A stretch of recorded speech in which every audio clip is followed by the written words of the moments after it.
नमस्कार दर्शक बंधु आमर सजग टीवी न्यूज चैनल तरफ आपण मानक स्वागत।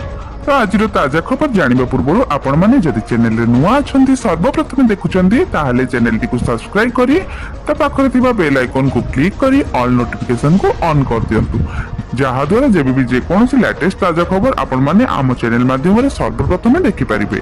आ खबर सुनिबा परे वीडियो टी को गोटे लाइक करी आपण को सांग मानक सहित बहु मात्रा रे शेयर कर दियंतु। तेरे चलंतु आ खबर पर नजर पकाई। चंद्रयान 3 रो सफलता देशर युव और किशोर वर्ग मनरे जात करिछि वैज्ञानिक हेबार निशा। जानन्तु केमिति हुए इसरो रे नियुक्ति। चंद्रयान 3 को चंद्र रे सफलतार सह अवतरण करी भारत एक नुआ इतिहास रचिछि। चंद्रंक दक्षिण मेरुरे कौनसी महाकाश यान को अवतरण कराइबारे भारत विश्वर प्रथम देश पलटि। सेहीपरि मून मिशन रे सफलता हासिल करिबारे चतुर्थ देश पलटिछि भारत। एही ऐतिहासिक क्षण रे पूरा देश रे हर्ष और उल्लासर परिवेश सृष्टि होतिबा बेले वैश्विक जगत एबे भारत को शुभेच्छा जणाउछि।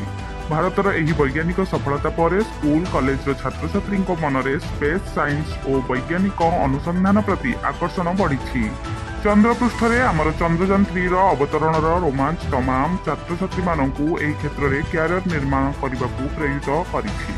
देशर हजार हजार छात्र छात्री निमंते बुधवार ऐतिहासिक क्षण उत्साहजनक साब्यस्त होइछि। तेबे आसंतु जानिबा एही क्षेत्र रे कैरियर करबाकू हेले प्रारंभिक स्तर रे करबाकू हेबो कोन। प्रथमे हाई स्कूल परे बाछंतु पीसीएम।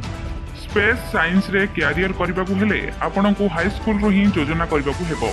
एही क्षेत्र रे अध्यापना निमंते इंटरमीडिएट रे पीसीएम बाछिबाकू हेबो, अर्थात फिजिक्स केमिस्ट्री और मैथमेटिक्स विषय रे कॉम्बिनेशन रहिबा जरूरी। एही कॉम्बिनेशन को बाछिबा परे आपण पारंपरिक बीएससी करि पारंती अथवा इंजीनियरिंग क्षेत्र को बाछि पारंती। द्वितीय रे बीएससी बा बीटेक करिबा परे कोन करिवे। जदि आपण बीएससी बा बीटेक करबाकू चाहुचंती एही पाठ्यक्रम पढ़ाउतिबा महाविद्यालय और विश्वविद्यालयक प्रवेशिका परीक्षा रे जोग दियंतु। जेउ माने बीटेक करबाकू चाहुचंती सेमानकू जेई मेन अथवा जेई एडवांस परीक्षा रे बसिबाकू पड़िबो। जेई एडवांस रो आयोजन भारतीय प्रौद्योगिक संस्थान आईआईटी रे प्रवेश निमंते करा जाय थाए।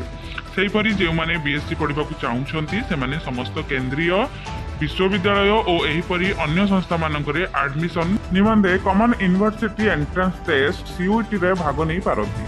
तृतीय रे Indian space science and technology सबुठु उत्तम ऑप्शन। जो माने स्पेस साइंस रे डिग्री पाई आग्रही से माने Indian space science and technology institute रे बीटेक पाई ट्राई करबा दरकार। एही कॉलेज एरोस्पेस इंजीनियरिंग और electronics and communication engineering avionics रे बीटेक प्रदान करिथाए। एहा 5 वर्षीय दोहरा degree BTech master of science master of technology मध्ये प्रदान करथाए। चतुर्थ रे इसरो रे किपरि जोग देबे। भारतीय महाकाश गवेषणा संगठन इसरो केबे केबे कैंप प्लेसमेंट रे सीधा कॉलेज रो छात्र छात्री को नियुक्ति प्रदान करिथांती। सेहीपरि इसरो स्पेस साइंटिस्ट व्यतीत केतेक अन्य पदवी निमंते वैकेंसी मध्ये बाहर करिथाए। एहा सेंट्रलाइज्ड रिक्रुटमेंट एग्जाम कराई थाए। प्रार्थी मानक एपरी परीक्षा निमंते ज्ञान रहिबा दरकार। नियुक्ति संपर्कित अपडेट निमंते नियमित रूपे इसरो वेबसाइट विजिट करबा मध्ये आवश्यक। एमिति इंटरेस्टिंग न्यूज सुनिबा पई हम सहित जोड़ी कि रुहंतु। प्रथमे हम चैनल को सब्सक्राइब कर दियंतु, पाखर थिबा बेल आइकन को क्लिक करी ऑल नोटिफिकेशन को ऑन कर दियंतु। रहुछि नमस्कार। ब्यूरो रिपोर्ट सजग टीवी।